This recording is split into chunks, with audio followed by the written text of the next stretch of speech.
Estos son los códigos secretos del tarot de Philippe Camois. Código 1.2. La geometría del tarot. Una vez expuestas las tres grandes categorías en las que según Philippe Camois debe dividirse el tarot de Marsella, la indicación o la guía por la que nos encamina este autor es al de pensar o imaginar el ordenamiento esquemático en el que literalmente las cartas del tarot comprendidas en su sentido material como imágenes impresas en pedazos de cartón pudieran ser acomodadas para que revelen o manifiesten el sentido oculto de sus conocimientos y sabiduría fundamental, a lo cual por mi parte me ha parecido bien denominar a tal ejercicio como la búsqueda de la geometría del tarot,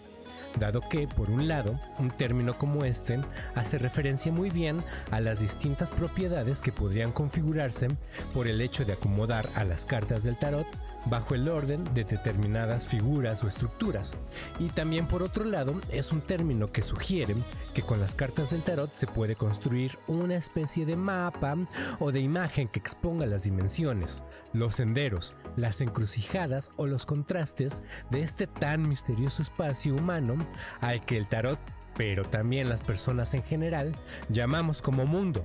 aclarando que cuando hablo de un mundo no lo hago pensando en el término físico y concreto de este, sino más bien al mundo que cada persona ha configurado o construido desde su muy particular forma de ser. Por lo que entonces la apuesta o el ejercicio al que nos incitan varios autores o la misma baraja de tarot es a formar con estas cartas una imagen o estructura que revele tanto la globalidad de su sentido general, tanto como la articulación y la relevancia de sus partes con el todo. Un ejemplo muy particular de esto que estoy hablando y con lo cual muchos tarotistas pueden estar íntimamente relacionados es el muy famoso esquema del árbol de la vida, proveniente de la tradición mística hebrea conocida como Cábala, el cual por mucho tiempo ha sido tomado como el fundamento o el sustento principal para desarrollar y explicar el tarot. Este es un esquema en el que se puede apreciar perfectamente un origen, una finalidad, los distintos rumbos y vueltas que se pueden ir tomando en el proceso de tal realización, así como la conexión y la articulación de sus partes con el todo. Sin duda, una obra maestra del magnífico pensamiento esquemático y dinámico que nos ha heredado la sabiduría mística judía, pero que sin embargo, por lo menos desde mi postura personal y también bajo el criterio de Philippe Camois, la cábala es una tradición que se puede omitir totalmente para practicar o estudiar el tarot. Y esto debido a que principalmente en las mismas cartas de esta antigua baraja se puede apreciar o se puede deducir su propia y autónoma estructura, independiente de toda doctrina o cosmogonía externa. De hecho, el autor de estos códigos misteriosos que estamos analizando nos señala que una de las consecuencias de la primera encriptación, tratada en el video anterior, donde se habla de las agrupaciones de las cartas del tarot, y cómo el arcano Lemat debería excluirse de los arcanos mayores, pone de manifiesto que el tarot no puede compaginar con la estructura del árbol de la vida y sus 22 senderos, debido a que no son propiamente 22 los arcanos mayores del tarot, sino más bien 21. El número clave o base en el que, según el tarólogo francés, tendríamos que enfocarnos para organizar y estructurar el gran mapa del tarot.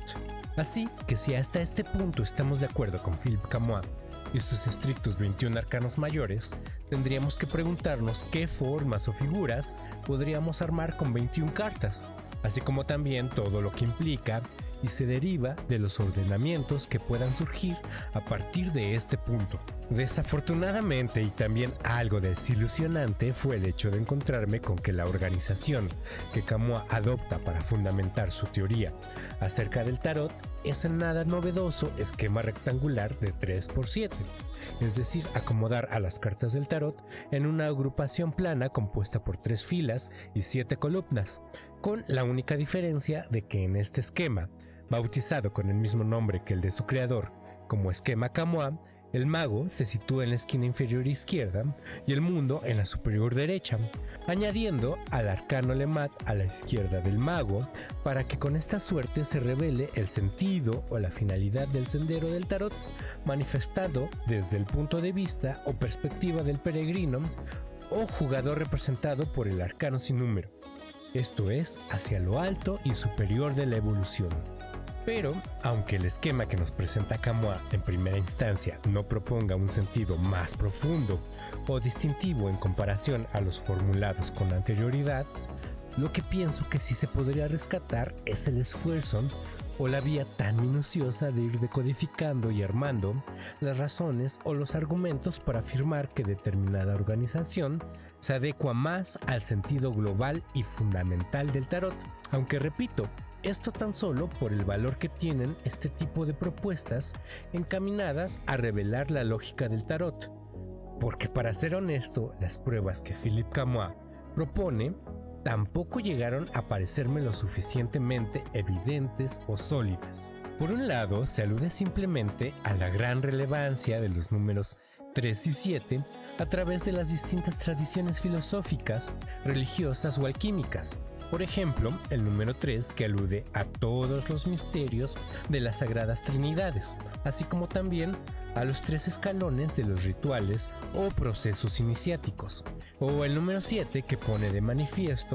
la cantidad en la que suelen agruparse elementos de gran importancia, como los 7 planetas, las 7 notas musicales, los 7 colores o los 7 procesos alquímicos. Y luego, también por otro lado, Philippe Camus se apoya en un elemento que aparece tan solo en las cartas del tarot que creó en conjunción con Alejandro Jodorowsky, a través del muy cuestionable trabajo que ellos denominaron como Restauración del Tarot de Marsella, trayendo a colación para este caso la imagen del arcano Bateleur o mago, en la cual se muestran 3 dados con el número 7, si es que se suman los números de las caras que presentan los dados individualmente, indicando con esto que el arcano número 1, ese personaje que puede llegar a tener el poder de crear y desplegar toda la posterior sucesión de arcanos, lo haría o lo hace de hecho con la misma suerte que la de sus dados, en 3 grupos de 7 elementos, es decir, bajo el esquema o estructura de 3 por 7. Ya nos estarán contando ustedes mismos si consideran que estas pruebas son las correctas o las suficientes para consolidar que la correcta estructura del tarot es la de 3 filas y 7 columnas. De cualquier manera, me parece que la dedicación con la cual Philippe Camus va construyendo su exposición nos puede inspirar para ir formando por nuestra propia cuenta las figuras o las organizaciones con las cuales el tarot muestre cada vez más todos sus secretos y sentidos ocultos. Muy seguramente, si ya se han acercado a la obra de varios autores de tarot, se habrán percatado de las múltiples y hasta impresionantes formas en las que se deja moldear el tarot, como por ejemplo lo es la genial visión de Alejandro Jodorowsky, que estructura el tarot en lo que él denomina como un mandala, utilizando la totalidad de las cartas del tarot y no únicamente a los arcanos mayores como la mayoría lo hacen, introduciendo además una nueva dimensión espacial a las tradicionales representaciones planas, ya que el mandala que estructura Jodorowsky, además de poderse representar en un plano de 2 dimensiones,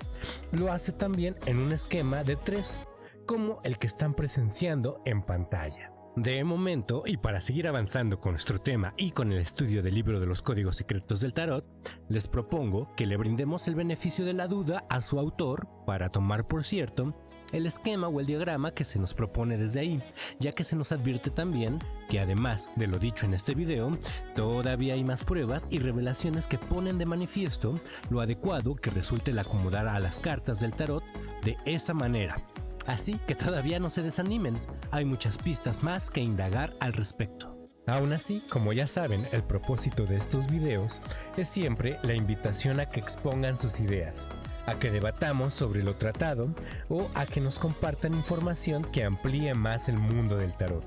Su palabra será siempre bienvenida. Cuéntenos, ¿les parece bien el esquema propuesto por Philippe Camus? ¿Tienen alguna otra organización que exprese mejor los conocimientos volcados en las imágenes del tarot?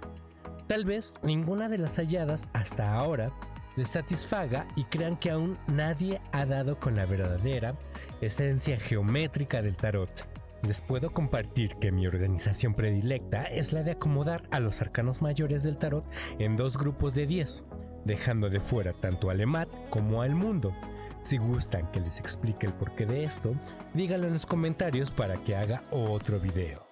Por ahora, ya es tiempo de despedirnos. Recuerden dejar su like y compartan si es que el video les gustó. Yo soy Rafael Llanoa, esto es Arcanos Trabajando, y que las múltiples formas que puede adoptar el tarot